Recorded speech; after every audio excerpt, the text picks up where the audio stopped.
Good morning students.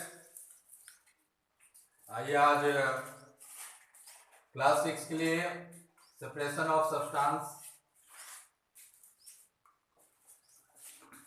पदार्थों का पृथक्करण का चैप्टर पिछले कक्षाओं में आप लोग कुछ बताया गया था मिश्रण के बारे में। आज हम आप लोग के बताएंगे कि फिजिकल मेथड्स ऑफ सेपरेशन यानी भौतिक विधियों के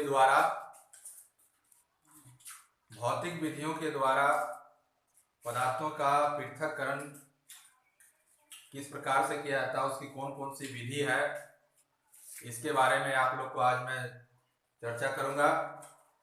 तो सबसे पहला विधि है आपका विनोविंग, जिसको हम लोग कहते हैं ओसाना। इस विधि का प्रयोग अधिक से अधिक किसान वर्ग के लोग करते हैं, जो कृषि करते हैं, खेती करते हैं। वे लोग इस ओसाना विधि का प्रयोग करते हैं। इसमें क्या होता है कि भूसे से दानों को अलग करना होता है। जब इसे आप हवा के रुख में दाना और भूसे को एक साथ मिला हुआ को जब हवा के रुख में हल्का हल्का डाला जाता है, तो उससे क्या होता है कि जो हल्के कण होते हैं, जो हल्के भूसे होते हैं, वो हवा के रुख से वह बह करके उड़ करके थोड़ा दूर जा गिरता है, और जो ठोस अनाज होता है वो हमारा उस दाना भूसा से अलग होता है। तो इस प्रकार से हम लोग विनोविंग मेथड का प्रयोग करते हैं, ओसाना का प्रयोग करते हैं। दूसरा आपका है हैंड पिकिंग, यानी हाथ से बीनना। हाथ से बीनना, बीनना का मतलब होता है चुनना। सीधा से जानिए कि बीनना का अर्थ होता है चुनना। हम लोग अपने घरों में प्रत्येक दिन देखते होंगे, हमारे माँ बहन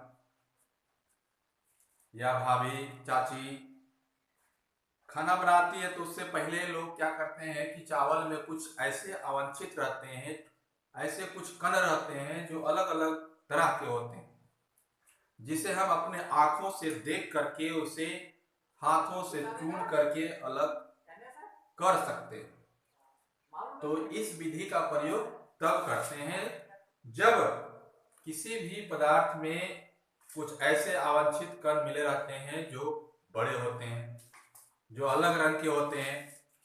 जैसे में आपका चावल में कंकड़ पत्थर, गेहूं में, तो उसको क्या करते हैं कि हाथों से कंकड़ पत्थर बड़े होते हैं तो उसको चुन चुन के फेंक दिया जाता है। तो ये विधि का प्रयोग हम लोग हाथ से बीनने वाला का काम करते हैं, जिसमें वैसे पदार्थ में जिसमें कुछ कण जो होते हैं बड़े होते हैं, जो हम अपने आंखों से देख लेते हैं, कम मात्रा में होते हैं, इसलिए उसको चुन करके हाथ से फेंकते हैं। तीसरा छानना, जिसको कहते हैं हम लोग सेविंग, छानना।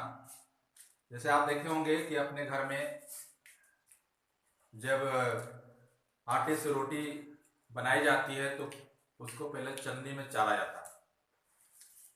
तो चलनी में चालने से क्या होता है कि जो भूसे होते हैं, जो महीन कण नहीं होते हैं, तो महीन कण उस चलनी से नीचे गिर जाता है आटा, और जो भूसे टाइप के होते हैं वो क्या होते हैं कि चलनी में रह जाते हैं।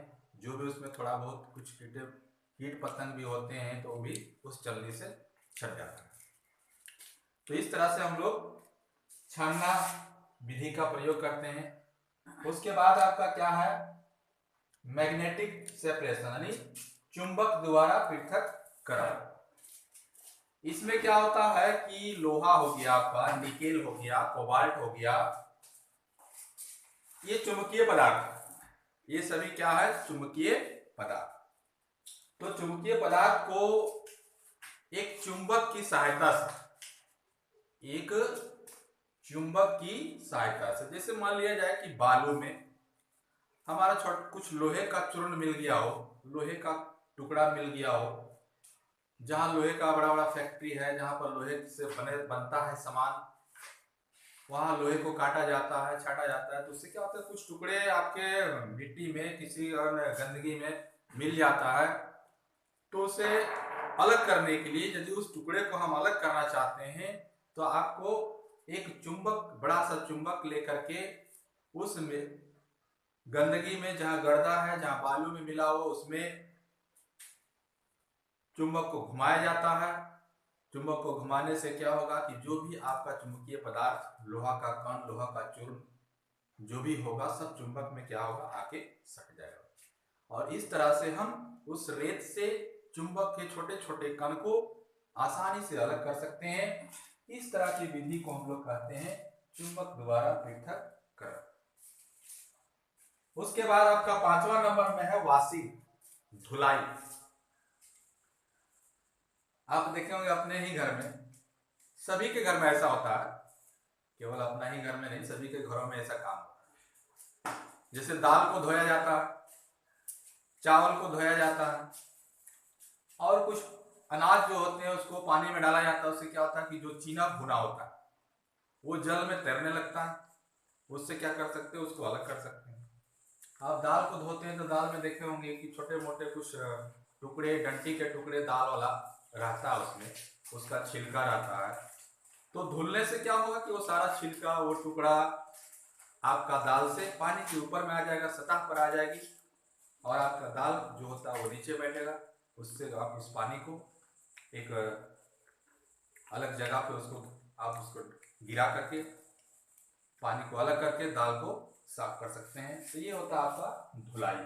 तो इन 5 विधियों के द्वारा जो आपका पदार्थों के पृथक्करण यानी फिजिकल मेथड, ये रासायनिक नहीं है, केमिकल मेथड नहीं, ये फिजिकल मेथड है, आप खुद कर सकते हैं, आप खुद करते हैं हम लोग। तो ये आपका 5 फिजिकल मेथड है। आपको 5 के बारे में मैंने बताया। यदि कहीं परेशानी हो तो आप कमेंट करें, मैं दोबारा इसे बताने का प्रयास करूंगा।